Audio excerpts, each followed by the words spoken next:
The recipes brewed on this show are provided by homebrewsupply.com. Fresh ingredients, best prices, and same-day shipping. Make your brew day better with homebrewsupply.com. Entertaining shows with content that spreads information and sparks discourse throughout the community. This is the Pearl Media Network.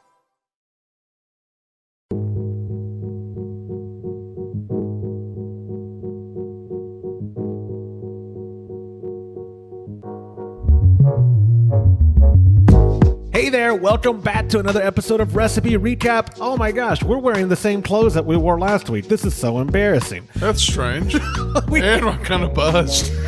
On this week's episode, yeah, we started. It's the middle of a work day. This is weird. We last week we did the fat tire clone. This is where I pretend like, man, thank you for your feedback. It was great. We had a wonderful time on the episode. No, we are recording 2 at a time. But today on this second episode, we're talking about Todd's Dos Equis Amber clone. Now, Todd, Dos Equis is owned by Big Beer. They are one of the, is it Constellation Brands that owns Dos Equis? I think so. But you know, it's a beer that I have loved for years and years and years. It was a craft beer you could get when they didn't have craft beers. Yep. But more importantly, this is my wife's favorite beer. So I did not brew this for myself. This was brewed for my wife. You're a smart man. It's between the Hefeweizen and this, you know what she likes. And yeah, I know what she likes. See, you know why? He's still married and I'm not. There you go. There's your sign. Yeah, cheers. So again, I like to bring it up because, you know, the first 2 episodes we've done have been very well-known commercial beers. Yeah. What I was telling Todd while we were driving around earlier running errands, it's funny that there are some guilty pleasure beers for people when really there shouldn't be. If you enjoy drinking it, you should drink it. Now, some people just don't want to be seen at their local grocery store with the 6-pack or the case Natty Light. of Natty Light. But I don't think that's a guilty pleasure. I think that's a whole different topic. That's a whole different subject. Yeah. but with like a Dos Equis, where I agree with you, all of Dos Equis, I'm going to go on a limb. If I'm at like a beach resort and they don't have the craft beer that I prefer, if they have amber, it's solid. It's solid. It's solid. And if you don't want to buy it, this recipe from Homebrew Supply that are in the show notes at homebrewhappyhour.com, or if you're watching this on YouTube, you can go just to the description below and get the link so you can brew this yourself. So let's start off with the grain bill. Okay. Now I have to put my glasses on because I'm old. Put your cheaters on. Because you're old. Besides this being your wife's favorite, now the recipe none of us built this one. This isn't one of ours. But let's go over the bill and why maybe what was used in it was used in it. All right. So we have 4 pounds of Pilsen, 3 pounds of Munich, 3 pounds of Vienna, 8 ounces of Cara Munich Type 1, and we have 2 ounces of Carafa Special 2. So, and of course, triple that and add a little bit because I brewed more than 15 gallons. So, I think it's an interesting mix, you know, because you got all these great malts in here, right? And you know what really pops out is, I don't know if you guys know that, but that Carafa too is debittered. Okay. So if you want to add some darker roasted malt without the coffee taste, that's your malt right there. And this, I think it's very important to point out, this is a Vienna lager. So Dos Equis beer is a Vienna lager. Now, James and I went to Vienna not too long ago, and we were so excited because we always talk about going to Dusseldorf and going to Cologne, and we talk about, we drink this beer here and this beer here. So we go to Vienna, and we're like, we're going to drink every Vienna lager in Vienna. They don't have Vienna lager in Vienna. No, couldn't find any. Yeah, we found one. Remember when the one bar? That sports bar, right? We went to a bar. Yeah, the one that had the CM Becker, the V10s? Yeah, because we honestly, at one point, we thought we were going to have to try to find a Dos Equis Amber so we could have a Vienna lager in Vienna. But now we did find one that was brewed there, remember? Yep, that's right. So we tried one. We had one Vienna lager in Vienna. But at one time, this was a really, really popular style. Yeah. And the German Venetian? No, that's Viennese. That's Italy. Yeah. The people from Vienna who are Austrians, thank you, God. Austrians, they went with the Germans to Mexico and every other country in the world and set up breweries. It was like in the 30s We're not or 40s? saying after the war. No. Okay. No, gosh. No, way before that. In the 1800s. In Scheinerbach, we talked about Scheinerbach in the last episode. Yeah. That's a German that moved to Texas. He moved to Cairo, Egypt first. Did he set up really? a brewery there and then moved to Texas. Wow, he got around, didn't he? Boy, he dodged the bullet there, didn't he? He did. But anyway, it really is a good beer. So Yeah, it is. So, Very good. so going down that build for James, not meaning to skip over you, Mr. Burns, He but brewed the beer. yeah. I know he brewed the beer, but talking about the grain, I Yeah. know you didn't make the recipe, but if you were constructing it, like why, Yeah. like that Cara Munich, Yeah, that Carafa too. The only reason why I know that is I've messed up a lot. And I remember we were trying to brew an alt beer. Yep. And I was trying to construct a correct representation of Dusseldorf alt. And I messed up and I used the Carafa 3, which is over 500 Lovibond, but it has these stout tastes all day long, coffee notes and all that. I didn't realize that the Carafa 2 was debittered. better. Yeah. So if you want to add color and not so much flavor, that'll do it. So the hops on this are Northern Brewer, and it's only 3/4 of an ounce for the bittering hop at 60 minutes, and then the Czech Saz. So, and that's at 5 minutes. So really just an aroma hop. Of course, again, more than triple that because we brewed a bigger recipe. But Right. it's nice. It's not. It is. It's funny how it doesn't have very much bittering hops at all, but Look you at do that color. taste it. That color is identical. yeah, you nailed it on the color the for color sure. is perfect.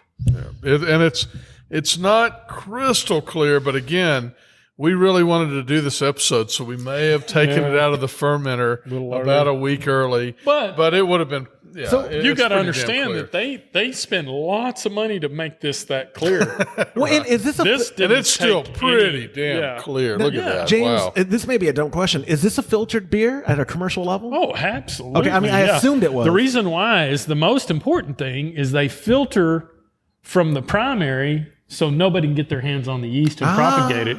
And then if they do need to use yeast for secondary fermentation or carbonation, they'll use some generic. But that's the main reason why the big boys filter these things out. And let me tell you, those filters that they use are very expensive. Yeah, you've tried. This was just cold storage, lagering. You know, and I'm embarrassed to say because I'm very, very good about writing this down, but I know it was an imperial yeast. But what do you remember? We use the harvest yeast. on Harvest yeast, yeah, because I And- did not write it down. And let me I tell always you, say how good I am. You about do that. That's always say embarrassing. wow, do you want a versatile German style yeast? That harvest is the way to go. I mean, it is amazing. It is. And keep in mind, if you're brewing a lager, you're going to need about double the yeast you would with an ale. And you know what? Imperial just happens to have double the yeast on most people. Yeah. Most competitors, they got In 100 fact, we themselves. actually pulled the yeast out of this and used it somewhere else. We right? did. Yep. So the original gravity on this is supposed to be 1051. 1051. This is 1052. The interesting thing is I added a little more grain, but not very much. And I thought I would come in a little under, but the system we're using, the 3-tier system that we're using is just so efficient that I actually got higher efficiency, and I had to add water at the end to bring the original gravity back down some. So I think I ended up with about, after the boil and after everything was done, I think I ended up with about 17 gallons. Wow. And then when I got ready to keg it, I got almost 5 gallons in each keg, which is more amazing because this is the most tested beer I can ever remember brewing, right? I mean, we tested this thing like every 3 days, 16 ounces of it for weeks and weeks and weeks, and multiple people did it. So I think we probably would have had 16 gallons of final beer, but we drank more than a gallon before it came out of the Can I fermenter. interject I real did. quick? Todd is a stickler for we got to follow the recipe. We got to follow the recipe. Yep. Why did you add more grain? Oh no! It was, so that's the reason I added more grain is because we knew we were going to try to do more than 15 gallons. Okay. Yeah. So we added the grain to do like 17 and a half gallons, but the efficiency when I checked it was much, much higher. So we ended up with like 19 gallons. Okay. And then we boiled it down. Okay. And we still overshot it just a tiny bit. But that though. yeah, There's no difference in color at all. yeah, that's it's amazing. I nice. poured a Dos Equis in both of your glasses. Yeah. And the other thing too is that the final gravity was close too. So we had 1.014, but that was at 40 degrees. And if you adjust for the calibration on the hydrometer, it was at 1.013. Now I have to say, that means absolutely nothing, because when you put a hydrometer and it's floating in that thing and you have some old guy trying to find out where it is. And one of the problems we have with this system is we end up fermenting at the end. I mean, not fermenting, I'm sorry. We end up carbonating at the end. We add some CO2 to it. So there's always bubbles at the bottom of it. So I'm like hitting it, trying to knock the bubbles off, take a reading, hitting it again, trying to knock. So you can be off some, but not enough to make a difference. I mean, we're a little over 5%, which is what I believe Dos Equis would be. Well. I'd totally be happy with those numbers. Yeah. At some point you're milking mice and it doesn't make a difference. So I think you did a phenomenally good job. So let's talk about the differences. This is the first time I've ever tried this beer with an actual Dos Equis next to it. So I'm drinking your pour right now. I get a sweetness there, and that's it. Of Dos Equis, I've had 1,000 of them. Well, that's not true at all. Of course, I haven't had 1,000 of them. Yours is smoother. This has more of a Pilsner bite. It does.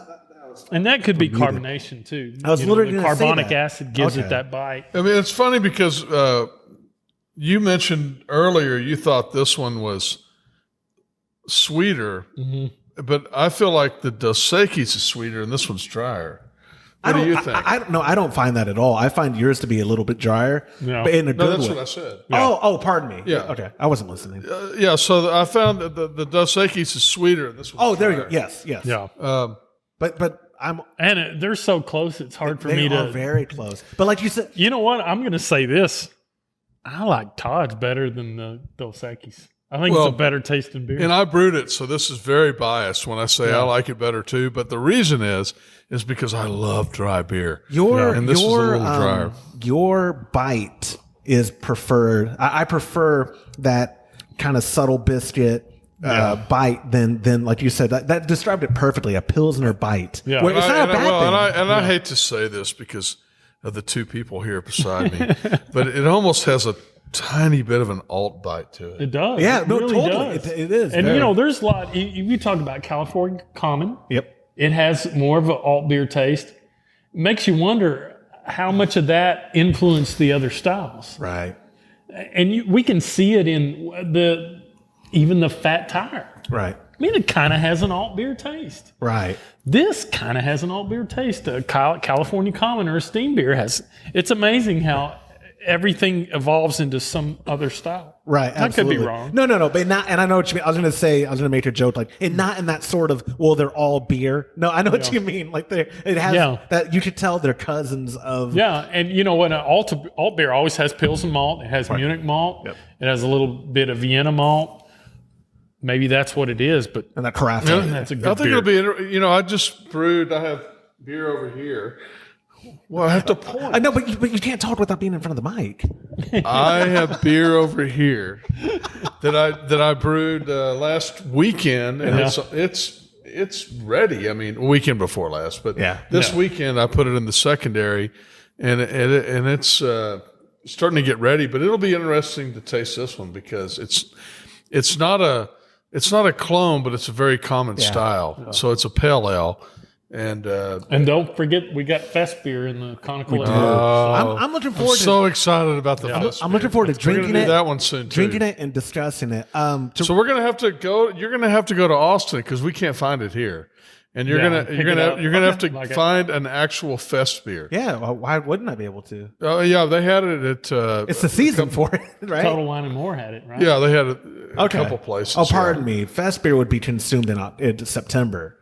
So that's fest beers. If y'all don't know, but Oktoberfest for years now it's been fest beer. It hasn't been Instead of Marzen, they serve fest beer now. Yeah, and the so reason we're going to talk about that in an episode. when when it's we do just that, easier to drink. Yeah. Interesting.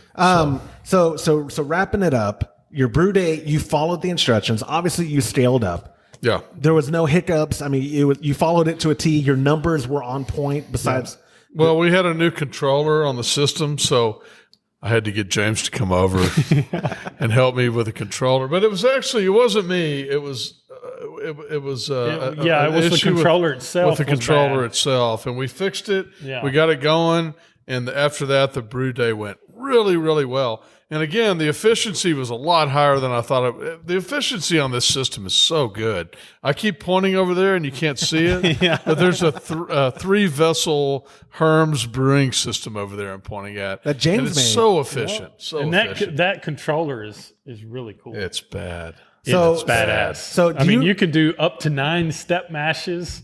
Oh, yeah. It's just on the fly, twist and push. It's so much easier than.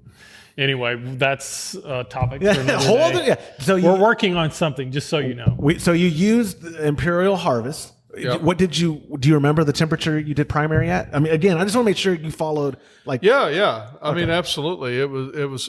I literally read on the package what should I use, and I stayed within that range, which is in the 50-ish. 50-ish range. Yeah. So then to conclude, again, like we did with the Fat Tire clone, we can say, following the directions, you made a spot on clone. Yeah, absolutely. That's all you can ask for. Yeah. That's all you can ask for. So And that's I have to say, Todd, that's a damn good beer. Yeah, and I do admit that I would definitely not say no. It is not a spot on clone. The only spot on clone ever brewed on our episodes is James's. we're 2 in deep. But look at that color. I mean, that is Yeah, identical. yeah. Your Fat Tire clone was spot on. Okay, you're right. It was So- identical. So maybe I shouldn't have said spot on. I should say you made, like if you gave this to someone blind taste testing Yeah. and they're familiar with the beer. I think they'd pick Todd's beer over But I this. also think though that they would know it was a a Vienna lager. How about that? A Vienna lager. It's definitely a Vienna No, lager. they know it was a Dos Equis. That's what I think too. But it's a Vienna lager. That's the Yeah. reference. They don't know what a Vienna My Vienna lager is. wife absolutely loved That's it, awesome. and she doesn't always like my beers, but she or loved mine. this one. And my 2 relatives that came over, they loved it. My dad. Most I think important people thing, my also dad. like homebrewed craft beer. You know what I Yeah. mean? Like You know what the most important thing is? He gave me 5 gallons. Well, you say that, but I think it's an important distinction. One of the things that makes you the most proud is when somebody comes over and they try your beer, and they don't homebrew, they're just a regular person, and they go, You didn't make that. "Wow, you didn't make that. That tastes. You made that. It tastes like a real beer. It's a homebrew. tastes like a real beer. It wasn't done in a bathtub. So, you know what? I did forget to mention last week, and I'll start saying it at the top of the show. All the recipes we're brewing, I think it's implied, they're all the all grain version of the recipe. But which brings me up to a good question to ask that should only have to be asked once, and then it'll be understood. The extract versions are going to replicate. They should the same way, right? Yep, absolutely. Yep. So I would throw a challenge out there, Josh. Maybe we should brew an extract and an all grain of the same style and have that sometime on the show. You're building out a really And cool. maybe do all 3. I was just saying, you're building out a really cool brew station. Yeah. So that would be a good excuse to use it since we're spending the money on it, and then do an extract on that stovetop. Yeah. Then that same day in the same room, so we have at least. Oh, you're right. We'll brew it the same day. That's what I mean. So we have. That's awesome. It's just we're going to use the same. And water. we'll do videos of both. Exactly. And yeah. Maybe we could do a live brew day because people have been asking me. Believe it or not, We need to do a that. lot of people have been asking me to do live brew days. And Boy, there's some Except for people that out- one guy, right? There's a little They bit. want to do a live brew day. I mean, there's some people out there that just really don't know what to do with their time. Yeah. Todd, you're not helping our Oh, cause. But sorry. anyway, so wrapping it up, this was the Dos Equis Amber clone, the from homebrewsupply.com. You can get the recipe grain bill in the show notes. If you're on YouTube, just go down to the description, click on the link. You'll be able to get the grain bill all there. Or if you want to buy the recipe kit, it's available through homebrewsupply.com and catconnection.com. Thank you for joining us for this episode of Recipe Recap. We will see you next week. Cheers. Cheers.